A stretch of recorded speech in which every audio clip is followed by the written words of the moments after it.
चलिए आज के सेशन में हम स्टार्ट करते हैं फीचर स्केलिंग के सेकेंड मेथड को, Z score scaling. Z score scaling number को 0 और 1 के बीच सिमट कर नहीं रह जाता है। वो नेगेटिव या पॉजिटिव कुछ भी हो सकते हैं, बस उसका सेंटर 0 होगा। चलिए इसे एग्जांपल के थ्रू समझते हैं। उसके लिए जेड स्कोर स्केलिंग के लिए एक फार्मूला दिया गया है, Z equal to X minus mu बटा सिग्मा। यहाँ पर जेड है जो स्केल होकर डेटा आएगा, एंड एक्स इक्वल टू जो ओरिजिनल वैल्यू है वो म्यू इक्वल टू मीन, जो मीन और एवरेज कैलकुलेट करके आएंगे वो हो जाएगा म्यू सिग्मा, जिसका स्टैंडर्ड डिवीजन करेंगे। तो यहाँ पर मेरा कुछ डेटा गया है, स्टूडेंट का डेटा दिया गया है, student A, student B and student C. Student A का मार्क्स है 70, स्टूडेंट बी का मार्क्स है 30 और स्टूडेंट सी का मार्क्स है 50। चलिए सबसे पहले इसका सेंटर यानी कि मीन कैलकुलेट करते हैं। तो mean equal to 70 plus 30 plus 50 by 3 कर लेंगे। इसे जोड़ने पर आ जाएगा 150/3। इसे डिवाइड कर देंगे 3 से तो आ जाएगा 50, यानी कि मेरा सेंटर है स्टूडेंट सी, जिसे हम 0 से डिनोट कर दिए गए हैं। जो सेंटर है इसे 0 मानेंगे, और 0 से जो ऊपर वैल्यू होगा, जैसे 50 से वैल्यू ऊपर है 70, तो इसे हम पॉजिटिव के फॉर्म में ले जाएंगे, और जो सेंटर से नीचे वैल्यू आएगा वो है 30, इसे हम नेगेटिव देंगे।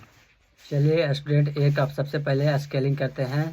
तो यहाँ फार्मूला के अनुसार आ जाएगा एक्स माइनस म्यू बटा सिग्मा। तो एक्स का वैल्यू है यहाँ पर 70 और मीन का वैल्यू है 50, एंड जो म्यू का वैल्यू यहाँ कैलकुलेट किए हैं वो 16.30329 है। तो 70 माइनस 50/16.309 कर लें, यहाँ पर 329 इक्वल टू, इसे घटाएंगे तो आ जाएगा 20 बाई इससे जब डिवाइड करेंगे तो आ जाएगा 1.224। स्टूडेंट ए का स्केलिंग है जो प्लस में है, तो यहाँ पर देख सकते हैं पॉजिटिव में गया है। उसी प्रकार स्टूडेंट बी को भी निकाल लेते हैं। 30 माइनस 55/16.329, ऐसे घटाएंगे तो आ जाएगा -20/16.309। जब इसे कैलकुलेट करेंगे तो आ जाएगा -1.224। स्टूडेंट बी है जो नेगेटिव में जाएगा।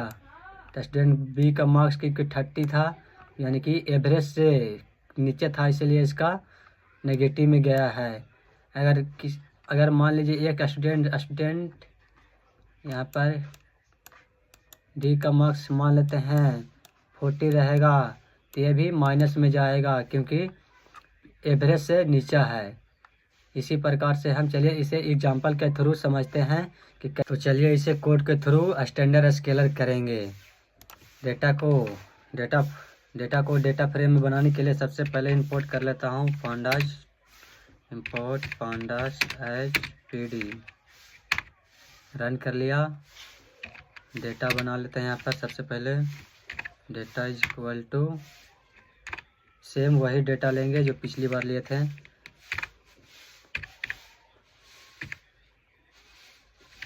टेन 20 30 50। चलिए हो गया। अब सैलरी ले लेते हैं। Salary 10,000 20,000 30,000 and 40 50,000। चलिए इसे रन कर लेते हैं पहले। अब इसे डेटा फ्रेम में कन्वर्ट कर लेता हूँ। pd.data frame। यहाँ पर देख सकते हैं मेरा डेटा यहाँ पर क्रिएट हो गया है। अब इसे हम स्टैंडर्ड स्केलर करेंगे। उसके लिए सबसे पहले स्केलर से इंपोर्ट कर लेता हूँ स्टैंडर्ड स्केलर। तो from scaler dot pre processing import standard scaler. चलिए इसे रन कर देते हैं और इसका एक ऑब्जेक्ट बना लेते हैं इसी नाम से,